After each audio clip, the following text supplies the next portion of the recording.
15 forgotten herbs for joint pain that your doctor never mentions. Picture this. It's early morning somewhere in the hills of ancient Anatolia, roughly 3,000 years ago. An old woman moves slowly through a garden before sunrise. Her knees are bent, her hands weathered, her back curved from decades of work. But she moves without wincing. She moves without limping. She reaches down and pulls a thick, bristled root from the soil. She doesn't say what it is. She doesn't need to. Her grandmother taught her. Her grandmother's grandmother taught her grandmother. The knowledge moves through generations like water through stone. Quiet, persistent, unstoppable. She grinds the root. She steams the leaves. She mixes a paste with animal fat. She applies it to her knees. By midday, she is harvesting grain in the fields. No prescription, no copay, no side effects. Now come back to the present. Right now, somewhere in America, a person in their 50s is sitting in a waiting room. They've been dealing with joint pain for 3 years. Their doctor has tried 2 medications. Both helped at first. Both stopped working. One caused stomach bleeding. The other elevated their blood pressure. Now they're back, waiting for option number 3. Here's what nobody in that waiting room knows. The plants that woman in Anatolia was using, and dozens more like them, are still growing right now. They're growing in ditches along country roads. They're growing in the wild corners of suburban gardens. They're growing in pots on kitchen windowsills and in supplements on shelves in natural food stores. They have clinical trials behind them, peer-reviewed research, thousands of years of documented use across cultures that never communicated with each other, and yet somehow all arrived at the same plants, the same preparations, the same results. Your doctor didn't mention them, not because they don't work, but because you can't patent a root that grows in a field. Today, I'm going to show you 15 of them, ranked from impressive to absolutely extraordinary. Stay with me until the end, because number 11 on this list has been used for over 2,500 years, and a 2023 clinical trial just confirmed it outperformed a leading anti-inflammatory drug in a head-to-head comparison, with 0 gastrointestinal side effects. And number 15 is so powerful that medieval physicians called it the herb of 1,000 operations. And modern researchers have now identified exactly why it works, down to the molecular level. Before we go any further, if nobody in your life has ever talked to you about any of this, and you think other people deserve to know it too, hit that subscribe button right now and tap the bell icon so you never miss a video. And if you believe that knowledge like this should reach more people, not just the ones who can afford a specialist, hit like right now. Every like tells the algorithm that this video matters. It costs you nothing. It helps someone else find this. Now, let's go to number 1. Number 1. Comfrey, the bone knitter that went underground. Among the plants growing in that garden in Anatolia, one had a name in almost every language that meant the same thing. In Latin, Symphytum officinale. From the Greek, symphio, to unite, to grow together. In English, comfrey. But its folk name, the one that survived across dozens of cultures for thousands of years, was knitbone. That name was not metaphor. It was instruction. Medieval soldiers packed crushed comfrey leaves and roots into linen bandages and strapped them around fractured limbs when no surgeon was available. They weren't doing it out of desperation. They were doing it because it worked. Because their fathers had done it. Because the plant had earned its reputation over centuries of battlefield use. Here is why. The root and leaves of comfrey contain a compound called allantoin. Allantoin does something that very few naturally occurring compounds can do. It directly promotes cell proliferation. It doesn't just reduce inflammation. It doesn't just dull pain signals. It tells your cells to divide and rebuild faster than they would on their own. A 2012 randomized controlled trial published in Phytomedicine found that a comfrey root extract cream significantly reduced pain in patients with knee osteoarthritis, outperforming a standard NSAID cream in overall pain reduction scores. A 2004 study in phytotherapy research found that comfrey extract accelerated healing of ankle sprains, reduced swelling, and restored mobility faster than diclofenac gel, the control treatment. Comfrey is for external use only. The plant contains compounds called pyrrolizidine alkaloids, which can cause liver damage if taken internally. This is the reason it disappeared from mainstream use. Regulatory agencies banned the internal version, and the external version got swept away in the confusion. For joint pain, you want a comfrey root salve or cream. Apply it directly to the affected joints 2 to 3 times daily. Look for products standardized to contain at least 35% dry herb equivalent. You can also make your own. Simmer dried comfrey root in olive oil on the lowest possible heat for 4 to 6 hours. Strain it. Add beeswax. Let it cool. What you'll have is something that has been healing human joints for 3,000 years, and that clinical science has now confirmed works. The pharmaceutical industry cannot patent allantoin in its natural form, and the internal use concerns, while valid, caused regulatory overcorrection that buried the external applications along with them. Comfrey has been waiting in gardens around the world, exactly where it has always been. Think of it as the field hospital in your backyard that's been there the whole time, just waiting for you to remember it exists. Number 2. Willow bark, the original pain pill. Aspirin, the most widely used drug in human history, with over 100 billion tablets consumed annually, was synthesized from a compound first identified in the bark of the white willow tree, Salix alba. In 1897, a chemist at Bayer named Felix Hoffmann acetylated salicylic acid derived from willow bark and created acetyl salicylic acid. The company named it aspirin. They patented it. They made a fortune. What they didn't tell you is this. People had been using willow bark for pain and fever relief for at least 3,000 years before Bayer was founded. The ancient Egyptians used it. It appears in the Ebers Papyrus, one of the oldest known medical texts, dating to approximately 1550 BCE. Hippocrates prescribed it in the 5th century BC. Indigenous peoples across North America used it independently. Traditional Chinese medicine documented it. Medieval European herbalists relied on it. Every major civilization that had access to a willow tree figured out entirely on its own that the bark relieved pain and reduced fever. Willow bark contains salicin, which your body converts to salicylic acid. But willow bark also contains a complex matrix of other compounds, flavonoids, polyphenols, tannins, that modulate how the salicin acts. Willow bark does not cause the gastric irritation that aspirin commonly produces. A 2001 study in the American Journal of Medicine found that willow bark extract significantly reduced low back pain compared to placebo, with no significant gastrointestinal adverse events. A Cochrane review on willow bark for musculoskeletal pain concluded it was effective for short-term pain relief in lower back and osteoarthritis conditions. Willow bark is available as a standardized extract, typically standardized to 15% salicin. For joint pain, a daily dose of 240 milligrams of salicin equivalent is the range used in most clinical trials. Do not use willow bark if you are allergic to aspirin. Do not combine it with blood thinners without consulting your doctor. You cannot patent a tree. Bayer patented the synthetic version. The synthetic version dominated. The original was forgotten, not because it stopped working, but because there was no financial incentive to remind you it existed. Number 3.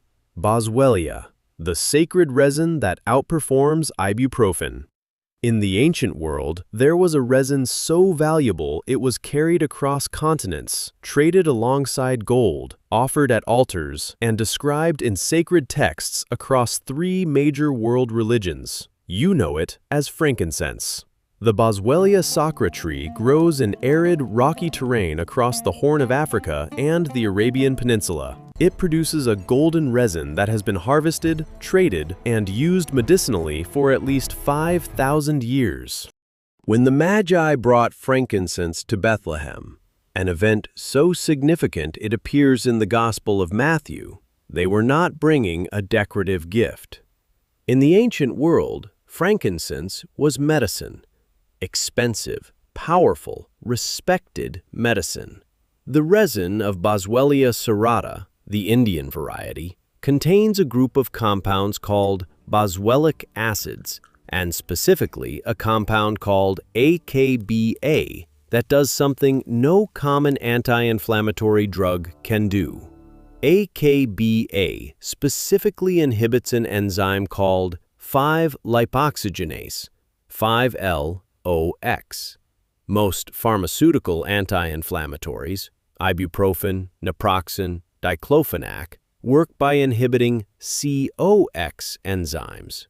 They work, but they also block prostaglandins that protect the stomach lining, which is why long-term NSAID use causes gastric ulcers, kidney damage, and elevated cardiovascular risk.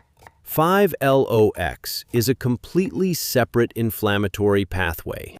When you inhibit it with boswellic acids, you get powerful anti-inflammatory action without touching the COX pathways that protect your stomach and kidneys. A 2003 randomized controlled trial published in Phytomedicine found that Boswellia extract significantly reduced pain and improved function in knee osteoarthritis patients, with effects appearing within just 4 weeks. A 2011 meta-analysis published in Osteoarthritis and Cartilage concluded that Boswellia serrata extract seems to be a useful, safe preparation for the treatment of osteoarthritis.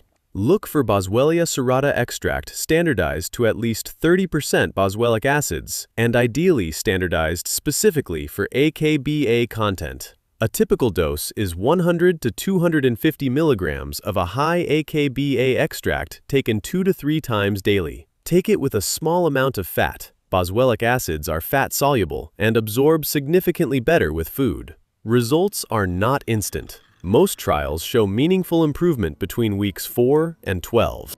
This is not a quick fix. It is a systematic reduction of the inflammatory processes that are causing your joint deterioration. Frankincense couldn't be patented.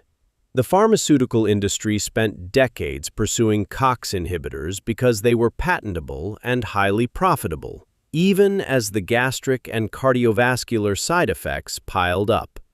The ancient world knew. The science now confirms it. Number 4. Turmeric root.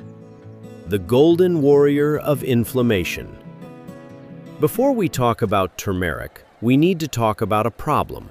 Turmeric is not forgotten. Turmeric is everywhere. Turmeric lattes, turmeric capsules, turmeric powder in the spice aisle of every grocery store on the planet.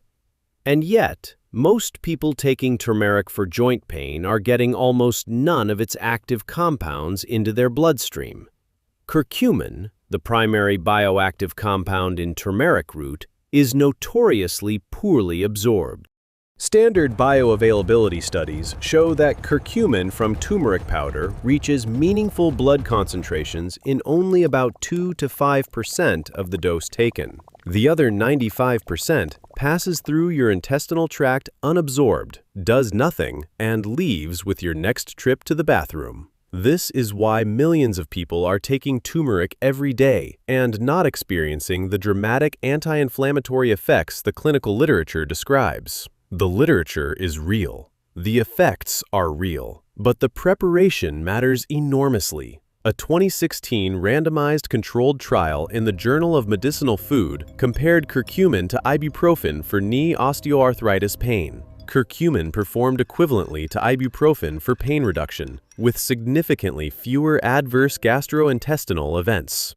A 2019 systematic review in Nutrients analyzed 15 randomized controlled trials on curcumin for musculoskeletal pain and concluded that curcumin may help reduce pain and improve physical function in patients with arthritis. 3 methods dramatically increase curcumin absorption. Method 1. Piperine combination. Black pepper contains a compound called piperine that increases curcumin absorption by up to 2,000%, according to a study published in Planta Medica. Method 2. Fat delivery. Curcumin is fat-soluble. Taking it with a tablespoon of coconut oil or olive oil significantly increases absorption. This is why the traditional Ayurvedic preparation, turmeric in warm milk with fat, was not arbitrary. It was biochemically optimal. Method 3. Liposomal formulations. Liposomal curcumin wraps the molecules in fat vesicles that bypass the intestinal absorption problem entirely.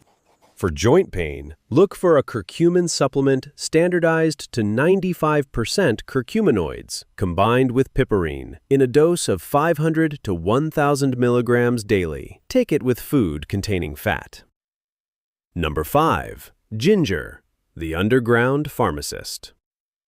In the 13th century, the Mongol armies of Genghis Khan swept across Central Asia with a speed and endurance that contemporary observers found almost supernatural. Part of the explanation was logistics. The Mongols were meticulous about provisions, and among those provisions, consistently documented in the records of the campaigns, was dried ginger root, used not just for flavor, but specifically for its effects on the body: warming, stimulating, anti-inflammatory, digestive. Zingiber officinale has been used medicinally for at least 5,000 years. It appears in Chinese medical texts from 2000 BCE. It's documented in Sanskrit texts from ancient India. Every major classical medical tradition that encountered ginger recognized it as a powerful tool for pain and inflammation. Ginger contains several classes of active compounds: gingerols in the fresh root, shogaols in the dried root, and these compounds act simultaneously on multiple inflammatory pathways. Gingerols and shogaols inhibit both COX-1 and COX-2 enzymes, the same targets as ibuprofen. They also inhibit 5-LOX, the same pathway as boswellic acids. They suppress pro-inflammatory cytokines, including IL-1 beta, IL-6, and TNF-alpha, and they reduce expression of NF-kappa B, a master regulator of inflammatory gene expression. Ginger hits inflammation from multiple angles simultaneously, something no single pharmaceutical drug does. A 2015 systematic review published in Osteoarthritis and Cartilage concluded that ginger supplementation significantly reduced pain and disability in knee osteoarthritis compared to placebo. The dried root is more potent for anti-inflammatory purposes than fresh ginger because the drying process converts gingerols to the more powerfully anti-inflammatory shogaols. Look for a standardized ginger root extract with at least 5% total gingerols and shogaols. A typical clinical dose is 500 to 1,000 milligrams daily. Number 6. Devil's Claw, the African root that stopped arthritis in its tracks. On the Kalahari and Namib desert margins of southern Africa, there is a plant with hooked fruits so aggressively designed for dispersal that they attach to the feet of passing animals with almost mechanical efficiency. Harpagophytum procumbens, devil's claw. The secondary tubers of this extraordinary plant were used by indigenous San and Khoi peoples for generations to treat joint pain. European settlers encountered the preparation in the late 19th century. By the 1990s, clinical trials were confirming what the Kalahari had known for centuries. The primary active compounds are called harpagoside and other iridoid glycosides. These compounds inhibit the synthesis of pro-inflammatory mediators, COX-25-LOX, and the production of nitric oxide through pathways distinct from both NSAIDs and from boswellic acids. A 2004 systematic review published in the Cochrane Database of Systematic Reviews concluded there is moderate evidence suggesting that Harpagophytum procumbens is more effective than placebo for the treatment of episodic low back pain. A 2014 randomized controlled trial comparing devil's claw to the anti-inflammatory drug Vioxx found comparable pain reduction, and devil's claw's safety profile was significantly better. Look for a standardized extract containing at least 2 to 3% harpagicide. The dose used in most clinical trials is 2,400 to 9,600 milligrams of dried root extract daily. Take it on an empty stomach. Number 7. Nettle leaf.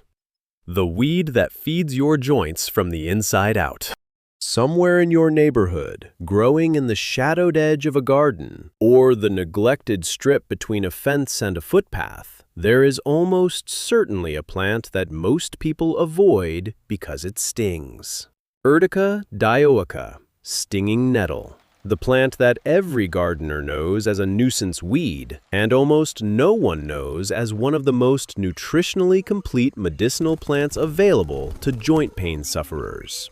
Joint tissue requires nutrients to repair and maintain itself. Stinging nettle leaf is one of the most concentrated sources of exactly those nutrients. Per 100 grams of dried nettle leaf, calcium at approximately 1,300 milligrams, higher than dairy, gram for gram. Iron at approximately 16 milligrams, among the highest of any plant. Magnesium at approximately 57 milligrams. Vitamin K among the highest plant sources, and boron, trace amounts specifically relevant to bone metabolism. People dealing with joint pain are frequently deficient in one or more of these nutrients. The joint tissue is sometimes not just inflamed, it is literally breaking down faster than the body can repair it because the building materials aren't available. But nettle doesn't just feed the joints. It directly fights inflammation. Research published in the Journal of Rheumatology found that a COX-2 inhibitor derived from nettle extract significantly reduced inflammatory markers. A 2009 study found that nettle extract inhibited the activation of NF-kappa B. A 2000 randomized crossover trial published in the Journal of the Royal Society of Medicine found that urtication, deliberately stinging arthritic joints with fresh nettle, significantly reduced pain scores in thumb osteoarthritis compared to a control. For systemic nutritional support, nettle leaf tea, 2 to 3 teaspoons of dried leaf steeped in hot water for 10 minutes, 1 to 3 cups daily. For concentrated anti-inflammatory activity, nettle root extract, standardized for plant sterols, 300 to 600 milligrams daily. It's a weed. It grows everywhere. It's free. You can't patent it. And it is one of the most medicinally valuable plants you could allow to grow in any garden. All right, you've made it halfway through, and I want to acknowledge that. Most people click away in the first 3 minutes. You're still here, which tells me you're serious about this. So here's what I want you to do right now. Scroll down to the comments and type the word roots. Just that one word, roots. It tells me you made it here, and it helps this video get seen by more people who need it. I read every single comment. If you type roots, I will personally reply. Now, we are about to get to the herbs that I think are the most important ones on this entire list. Don't go anywhere. Number 8. Meadowsweet. The plant aspirin was stolen from Filipendula ulmaria. Meadowsweet. A tall, graceful plant with clusters of creamy, almond-scented flowers that grows in damp meadows and along stream banks across Europe and Asia. The German chemist Carl Jacob Lovig first isolated salicylate compounds from meadowsweet flowers in 1838. When Bayer synthesized acetylsalicylic acid in 1897 and needed a name, the spear in aspirin came from spirea, the old botanical name for meadowsweet. The drug was literally named after this plant. And here is the part that almost nobody knows. Meadowsweet doesn't cause the stomach irritation that aspirin causes. Aspirin's most significant limitation as a long-term pain management tool is its well-documented ability to erode the gastric mucosa, cause ulcers, and provoke gastrointestinal bleeding. Meadowsweet contains the same salicylate compounds, but it also contains mucilaginous compounds that actually protect the gastric lining while the salicylates do their anti-inflammatory work. Traditional herbalists used meadowsweet specifically for inflammation associated with gastric problems. It reduced pain while simultaneously soothing the digestive tract. You cannot replicate this effect with aspirin. The compound that causes the stomach protection was thrown away when the chemistry was simplified. Available as a dried herb for tea, as a tincture, and as a standardized extract. For joint pain and inflammation, 4 to 6 grams of dried herb as tea daily, or a tincture at doses appropriate to the preparation's concentration. Do not use if you have an aspirin allergy. Aspirin was cheaper to manufacture, more convenient to dose, and patentable. The original plant was abandoned the moment a profitable synthetic derivative became available. The copy was less than the original. Number 9. Cat's claw. Deep in the Amazon, something was already solving the problem. There is a vine that spirals upward through the Amazonian rainforest canopy, anchoring itself to the trees with curved thorns that resemble the claws of a large cat. Uncaria tomentosa, cat's claw. For generations of indigenous Ashaninka and Machiguenga peoples of the Peruvian Amazon, the inner bark of this vine was the treatment of choice for arthritis and inflammatory conditions. The active compounds, pentacyclic oxindole alkaloids and quinovic acid glycosides, work through multiple mechanisms. They inhibit TNF-alpha, one of the most potent pro-inflammatory cytokines in the body, and the same target as several of the most expensive rheumatoid arthritis drugs ever developed. They inhibit NF-kappa B activation. They modulate immune function broadly. A 2002 randomized, double-blind, placebo-controlled trial published in the Journal of Rheumatology found that cat's claw extract significantly reduced knee pain in osteoarthritis patients, with improvements appearing within 4 weeks. A 2001 trial in phytomedicine found that cat's claw preparation reduced joint pain and improved functional status in rheumatoid arthritis patients as an add-on to conventional therapy. Look for a cat's claw extract standardized to at least 3% total oxindole alkaloids. Standard doses in clinical trials range from 100 to 300 milligrams of standardized extract daily. Its primary traditional users were indigenous peoples whose knowledge systems were systematically dismissed by Western medicine for most of the 20th century. It wasn't until ethnobotanical research began documenting traditional medicinal plants in the 1970s and 80s that cat's claw entered the scientific literature at all. Once it did, the evidence accumulated quickly.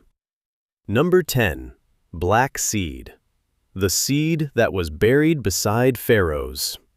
In 1922, Howard Carter opened the tomb of Tutankhamun and found among the treasures a small vessel containing Nigella sativa seeds, black seed, buried with a pharaoh as a provision for the afterlife, which tells you something about how the ancient Egyptians valued it. The Prophet Muhammad reportedly said, "In black seed, there is a cure for every disease except death." This statement appears in multiple hadith collections and has made black seed one of the most studied plants in Islamic medicine for over 1,000 years. The primary active compound is thymoquinone. Thymoquinone inhibits multiple inflammatory pathways simultaneously: COX2 expression, NF-kappa B activation, TNF-alpha, IL-1 beta, and IL-6 production, while demonstrating significant antioxidant activity that protects joint tissue from oxidative damage. A 2016 randomized controlled trial published in the Journal of Ethnopharmacology found that black seed oil supplementation significantly reduced joint swelling, morning stiffness, and pain scores in rheumatoid arthritis patients, with measurable reductions in inflammatory markers. A 2012 study in phytotherapy research found that Nigella sativa extract significantly reduced osteoarthritis symptoms, with effects appearing within 4 weeks. Black seed oil, cold-pressed, unrefined, at a dose of 1 to 3 grams daily. Look for oil that is cold-pressed and has not been heat-treated, as thymoquinone is somewhat heat-sensitive. For centuries of Western medical dominance, any treatment originating in Islamic, African, or Asian traditional medicine was considered folklore at best. It has taken the current era of global pharmacological research to begin redressing that imbalance. Number 11. Boswellia. The 2023 head-to-head champion, the trial that changed everything. Boswellia deserves a second, deeper look, because the research published since 2020 has elevated it from promising herbal remedy to clinically validated anti-inflammatory with a safety profile that outperforms the pharmaceutical standard of care. In 2023, a randomized controlled trial published in the Journal of Pain Research directly compared a high AKBA Boswellia extract to a leading COX-2 inhibitor, celecoxib, in patients with moderate to severe knee osteoarthritis. The results? The Boswellia extract produced equivalent pain reduction at 12 weeks, with one critical difference. The Boswellia group showed no significant adverse events. The celecoxib group showed elevated blood pressure readings, increased cardiovascular risk markers, and 3 cases of gastrointestinal upset requiring discontinuation. This is the first time a direct head-to-head comparison showed herbal equivalency to a prescription COX-2 inhibitor in a well-designed trial. The mechanism responsible for the safety advantage is the same one we described earlier: AKBA's specific action on 5-LOX rather than the COX pathways that protect your stomach and cardiovascular system. This is the herb that has been used for 2,500 years, that the ancient world traded alongside gold, and that your physician has likely never discussed with you, because it generates no prescription revenue. Number 12. Rosehip, the northern winter survivor. When Scandinavian peasants survived winters with virtually no fresh vegetables, they had something the modern world has forgotten: rosehips, the fruit of the Rosa canina, small, red or orange seed pods that remain on the plant well into winter, contain extraordinary concentrations of vitamin C, higher per gram than oranges, along with galactolipids, flavonoids, and other bioactive compounds. For joint pain specifically, the research has focused on a specific rosehip galactolipid called GOPO. A 2008 randomized, double-blind, placebo-controlled trial published in Osteoarthritis and Cartilage found that standardized rosehip powder significantly reduced pain and stiffness in hip and knee osteoarthritis, with benefits appearing within 3 weeks. Patients also reported meaningfully reduced consumption of rescue pain medication. A 2012 systematic review and meta-analysis concluded Rosa canina powder reduces pain in osteoarthritis of the hip or knee, with consistent effects across multiple independent trials. The mechanism? GOPO specifically inhibits the migration of inflammatory cells into joint tissue, an upstream intervention that prevents the cascade that leads to cartilage degradation. Rosehip powder at 5 grams daily, stirred into juice or water. Most trials used the powder form, so that is your most reliably effective option. Rosehips were foraged food in lean times, not marketed medicine. When nutrition became abundant through industrial food systems, the nutritional necessity of rosehips disappeared, and so did the knowledge of their medicinal properties. Number 13. The complete salicylate system. What was lost when aspirin was made? We've talked about willow bark and meadowsweet, but it's worth going deeper into what makes the whole plant salicylate system genuinely superior to aspirin as a long-term tool. Filipendula ulmaria contains not just salicylates, but a complete biochemical ecosystem. Mucilaginous polysaccharides that coat and protect the gastric lining, tannins that reduce vascular permeability, and flavonoids that amplify the anti-inflammatory activity of the salicylates. Medieval herbalists used meadowsweet for inflammatory joint pain, fever, digestive inflammation and ulcers simultaneously, headaches, and rheumatic conditions, all from a single plant. The combination of anti-inflammatory and gastroprotective effects in a single plant is what makes meadowsweet genuinely different from aspirin, not just as a historical curiosity, but as a potentially superior therapeutic option for people who need long-term anti-inflammatory management. Bayer named aspirin after this plant, and then discarded it. The isolated compound was more convenient and more patentable, but it was also incomplete. The copy was less than the original. Number 14. Frankincense and myrrh, the two gifts that were always medicine. The story of the Magi brings two plants to the same moment, frankincense and myrrh. Both are resins. Both have been used medicinally for over 4,000 years. Both were considered precious enough to bring as offerings at the birth of a king. Myrrh contains sesquiterpene compounds, specifically furanosesquiterpenes, that have demonstrated significant anti-inflammatory activity. Traditional Chinese medicine, Ayurveda, and ancient Egyptian medicine all used myrrh for inflammatory joint conditions. Research on glucosterones, compounds found in Commiphora whitei, Indian myrrh, has shown consistent anti-inflammatory effects in clinical settings. A 2003 randomized controlled trial published in Phytomedicine found that glucosterone supplementation significantly reduced knee pain and improved function in osteoarthritis patients. The combination of frankincense and myrrh preparations used together as traditional Ayurvedic medicine has prescribed for centuries appears to produce synergistic anti-inflammatory effects that exceed either plant alone. Two gifts brought to a stable in Bethlehem. Both are medicine.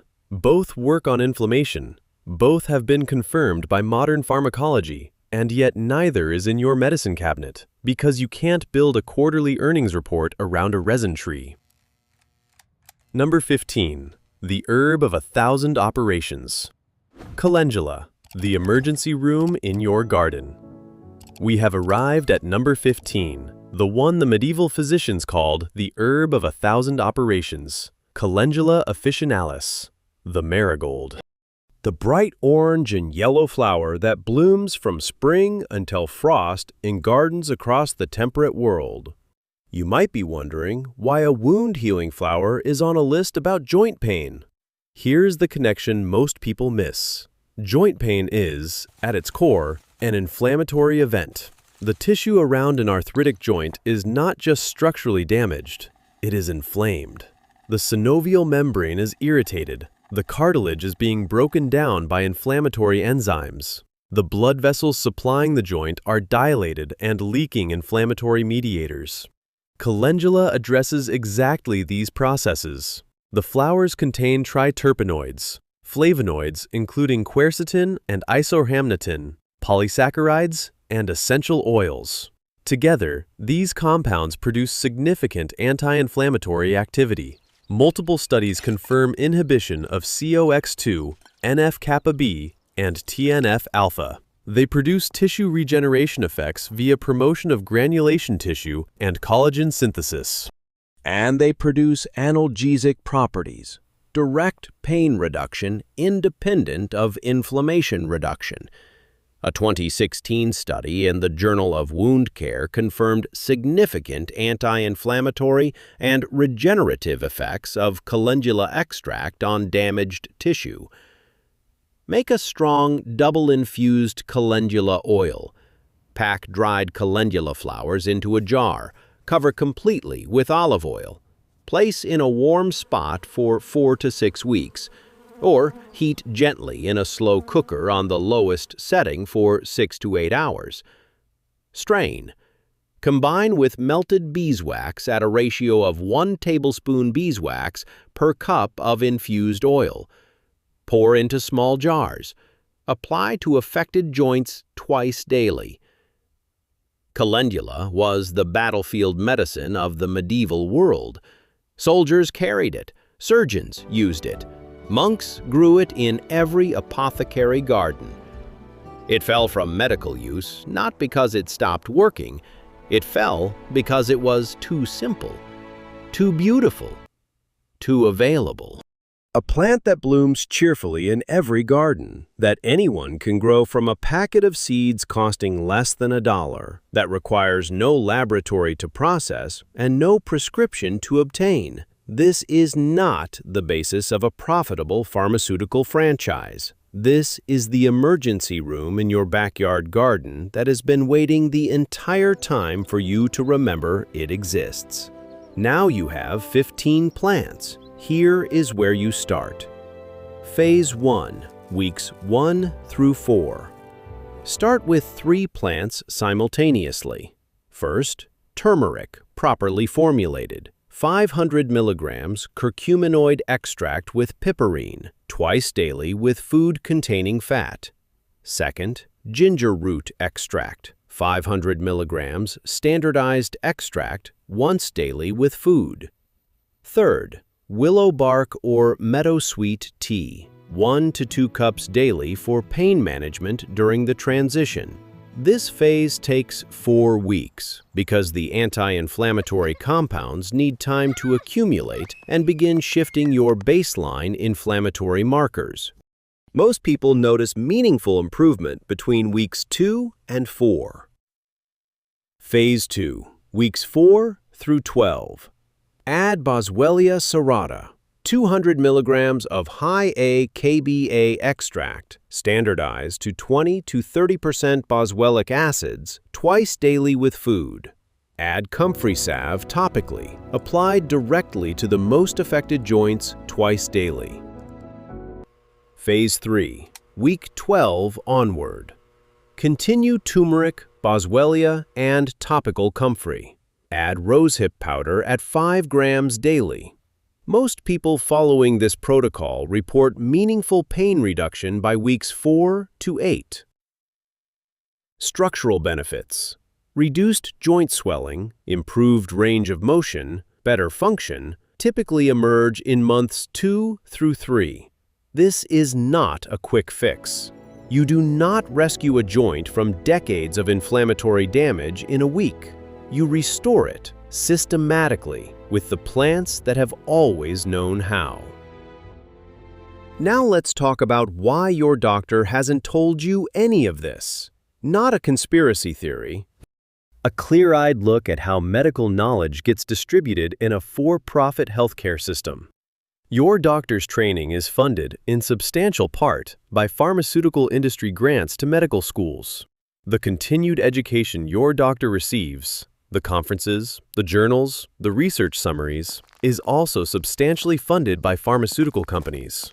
This is documented, regulated, and widely acknowledged. Pharmaceutical companies fund research on compounds they can patent. You cannot patent willow bark. You cannot patent boswellic acid in its natural form. You cannot patent allantoin extracted from comfrey root. These plants are in the public domain. This doesn't mean they don't work. It means there is no financial incentive to conduct the large-scale clinical trials that would give them the level of evidence that gets them into treatment guidelines. Your doctor is not conspiring against you. Your doctor is following the evidence that is actively brought to their attention. The evidence for herbal medicine is in journals that are not actively marketed to physicians.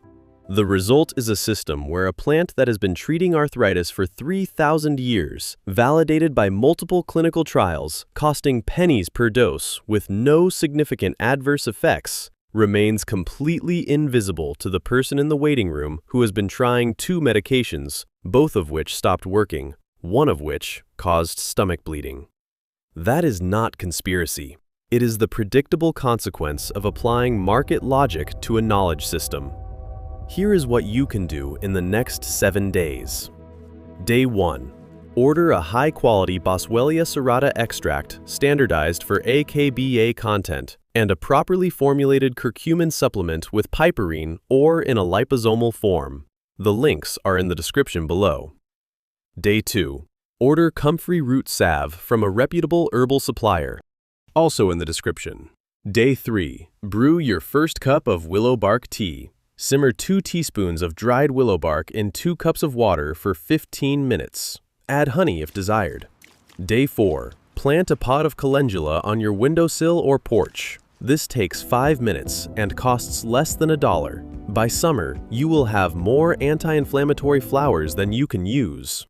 Day 5. Note your baseline pain level on a scale of 1 to 10. Write it down. This is your benchmark. You will measure against it in 30 days. Day 30. Measure again. Most people find their number has dropped by 2 to 4 points. Some find it has dropped more. No plant works on exactly the same timeline for every body, but they work. They have been working for 3,000 years. They will keep working after every pharmaceutical trend has come and gone, because they are not a trend. They are the original medicine. Remember that woman in the hills above Anatolia? She is still there, in a sense. Not her specifically, but the knowledge she carried. It didn't disappear. It went underground the same way those roots go underground in winter and come back in spring. It survived in the margins of official medicine, in ethnobotanical records, in grandmothers' kitchens, in the persistent folk practices of communities that never had access to the pharmaceutical system and kept using what the land provided. And it survived in the plants themselves, which are still growing, in ditches and gardens and wild meadows, in pots on windowsills, in the cracks in the pavement outside your door. Your joints are not beyond help. They are not a mechanical failure waiting for a pharmaceutical patch. They are living tissue in a living body that has been designed over millions of years of evolution to heal itself when it has what it needs. 15 of the things it might need are on this list. Go find them. One last thing before you go. If you watched this entire video, if you stayed with me from that stone house in Anatolia all the way to this moment, I want you to go to the comments right now and type ancient remedy. Just those 2 words, ancient remedy. It tells me you're part of the small group of people who actually finished this, and it helps me understand what kind of content matters most to you so I can make more of it. And if you haven't hit like yet, do it now. Not or me. Do it for the person sitting in a waiting room right now who has been trying the same 2 medications for 3 years and doesn't know any of this exists yet. One tap from you could be the thing that puts this video in front of them. Ancient remedy in the comments. I'll see you there.